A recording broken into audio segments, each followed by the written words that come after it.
what I see a tremendous amount of is overtreatment and unnecessary treatment. Give me an example. Teeth that don't need crowns, root canals that don't need to be done. Now keep in mind that the bulk of my clients are children. That kind of root canal is in many ways different from a root canal for like on adult teeth. But I've seen X-rays. I mean, I've seen rampant overtreatment. In fact, the thing that I completely agree with, and I'm really frustrated about the lack of our ability to work together. I don't like what they're doing at all, and I think it's a disaster for our country. But I think there's actually a bigger problem out there that we're not dealing with, and that is this overt criminality, where I've seen files where 100% of the patients that are treated by given clinics is unnecessary or unqualified treatment. I mean, we're not talking about 10 or 20%. We're talking about 100% for some clinics. Well, now, to me, that's a different issue. Unqualified treatment. In other words, you're saying that the dentist did a bad job. Yes, sir. That is the different issue. And did they do a bad job because they just didn't learn very well when they were in dental school, or? They're not picking the cream of the crop, because what they need people who have student debt, who are in many cases foreign-born or foreign-trained, who will see things the company's way. People. Yeah, but let me ask you this: don't you see that in doctors as well? I mean, you go to the doctor at the VA. If you go to, in fact, I'll tell you this. In my experience in the physician industry, a surgeon cures with a knife. An internist cures with prescriptions. Yeah. In other words, some of this is what they believe is the right thing to do. So I think we can live with a fair amount of incompetence.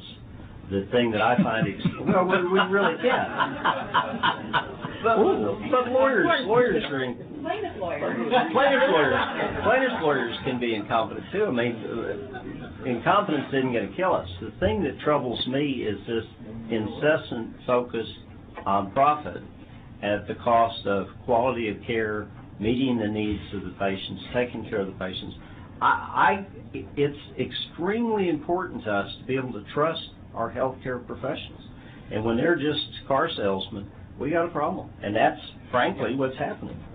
The one thing I think needs, what I want to see is evidence that, I mean, it's nice for you or somebody to say, yeah, they're doing this. I think what needs to be done is there needs to be evidence that, okay, this is the case where they did this, and all they are, and they only needed that.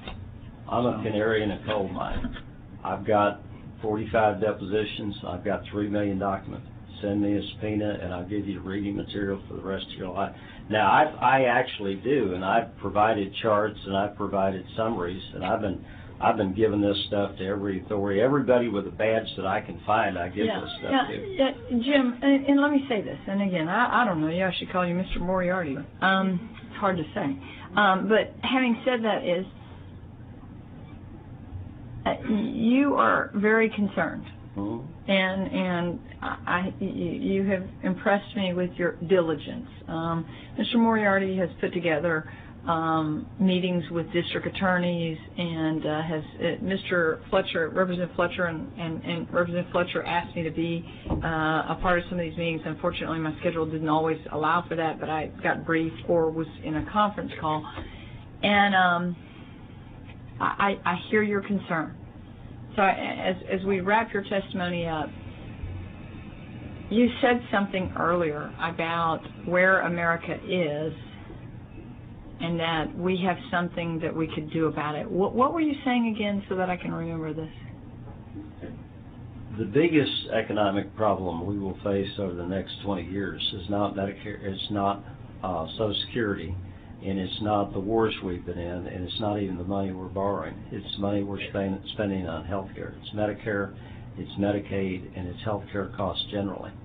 My sense is, and keep in mind I've been doing health care fraud cases for 15 years, we're at the point in the curve where the costs are going up sort of exponentially. And by way of example, in Texas for dental Medicaid, 2006, $389 million. Last year, about $1.5 billion. We're up 400%. The same thing is happening across the country.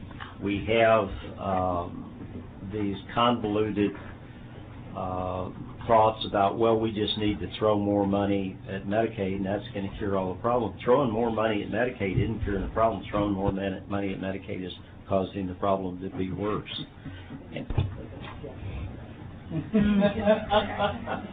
Yeah, Representative Collier. Okay, you said that you, at the beginning, you said that you represent victims of Medicaid, alleged Medicaid fraud.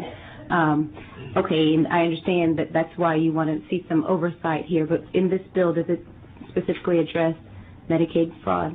This bill has nothing to do with Medicaid. This bill has to do with so-called DSOs. Will that cut down on? Will this bill help cut down on any instances of Medicaid fraud in the experiences you've had with these children? Might I say, yeah, abuse. Really, abuse. It's more about the abuse. Well, he said abuse, necessary treatment, unqualified. Yeah. Okay. There are a small number of corporate or so-called DSO Medicaid deals, but this bill is much broader than that and much more important in the sense that it regulates all, in theory, possibly non-dentist-owned practices. And while I agree there might be some subtle changes could be made to it, somebody needs to have the ability to answer to somebody in the state of Texas who owns all those clinics, because nobody in the country knows right now. And you're absolutely right. We need to answer that question.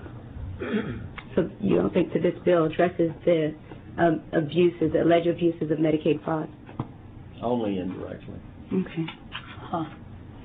Okay, so I thank you for your testimony, and I thank you for your passion, and look forward to working with you. So we're going to, you're dismissed unless you have anything else to say. Okay, so